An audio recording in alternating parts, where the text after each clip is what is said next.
there, everybody. It's Mike DeLisio with another Dice Tower Daily Unboxing. And today, we're going to be taking a look at Nevada City from Alan Ernstine and Rio Grande Games. It says 2 to 4 players in about 90 to 120 minutes. Settled in 1849, the snow-covered mountains of Nevada City became home to a silver mine and sawmill. All right, so in Nevada City, each player represents one of the town's founding families determined to shape the town's growth. You'll need to hire ranch hands and all types of tradesmen. You'll need to produce and sell resources in order to build the buildings that will meet the needs of the growing town. So you got kind of this Old West theme with a really nice looking box cover, in my opinion. Okay, here we've got this is interesting. It's a separate little booklet for the setup. Okay, so here we've got a booklet just talking about the setup, and it looks like there's a lot of setup involved. There's a whole lot of cards, a pretty long board. I'm already wondering if I'm going to be able to get that board all on camera. Then we've got some advanced game parts. So it looks like you've got a standard game and an advanced game that are going to have different components based on which version that you are playing. And now we've got the basic game parts here, okay? And so this rule book would be obviously talking about the basic game rules. Got some ranch gates that look like they need to be assembled. I will likely not be doing that here. We've got building cards and event cards and goal cards and character cards, contract cards, lots of cards, skills.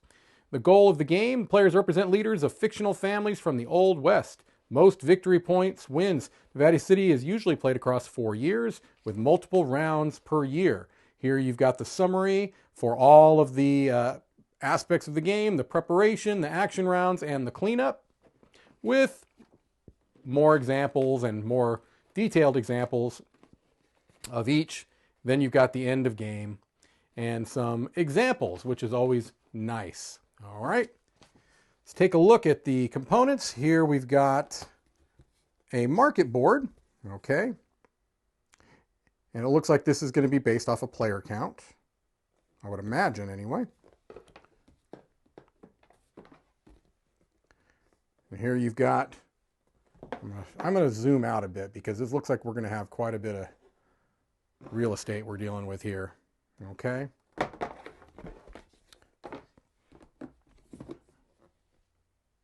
So I kind of would think that these add on to the end of these, perhaps.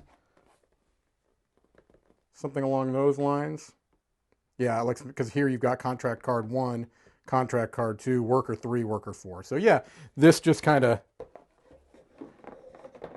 works on to the ends of these boards. Okay, you get the general idea there. Let's look at some of the lots of cardboard components. I'm not going to go through these in detail. The thickness of the cardboard seems standard, seems just fine. Some pretty small little chits there. What look to be perhaps player boards here. Very small little, I'm assuming those are resources, but I'm not sure. Because there's also wooden pieces here. And a bag that I assume you're going to be placing those wooden pieces into. It's perfectly fine to get my hand in anyway. Got just some basic cubes there. I'm not going to worry about taking those out of the bag. Here we've got a lot of wooden pieces of different shapes and sizes. There's also a little meeple guy in here. I'm trying to hunt him out, but he's hiding. Just because I think I only see one of him. There may be more, but he's the only one I see as I look through that bag. But there you go. You got one of those meeples there. Let's take a look at the cards. Cards look to be a big part of this game, although there's certainly a lot of other components as well. But you've got 2 large decks of cards here. So let's just flip through these quickly and get a sense for what we're looking at. Training class. So these would be events, I would imagine. Silver Discovered, Homestead Act. The cards seem fine. I mean, they're perfectly fine quality, from what I can tell anyway. So ways to score based on end of game scoring. So based on different resources. Here's some player aid cards. Look to be some character cards.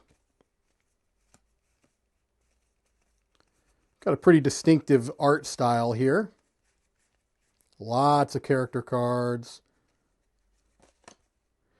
These look like maybe starting character cards. John Wine. I wonder who they're trying to represent there. All right. Yeah, Pa, Son, Ma, sons and daughters. Wyatt Earth. Okay. Obviously, oh, and looks just like some poker cards here. Gunfights. All right. And card games. Now it looks like maybe we've got some building cards. Here we've got Bell's Saloon. Hotels. These are double-sided cards here.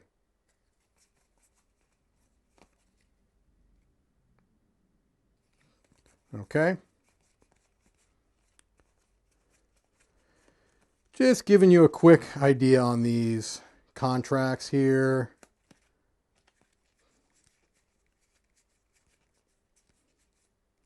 It looks like more events. All right, well, I think that gives us a pretty good idea of what we're going to find in the game of Nevada City. Thank you for watching another Dice Tower Daily Unboxing.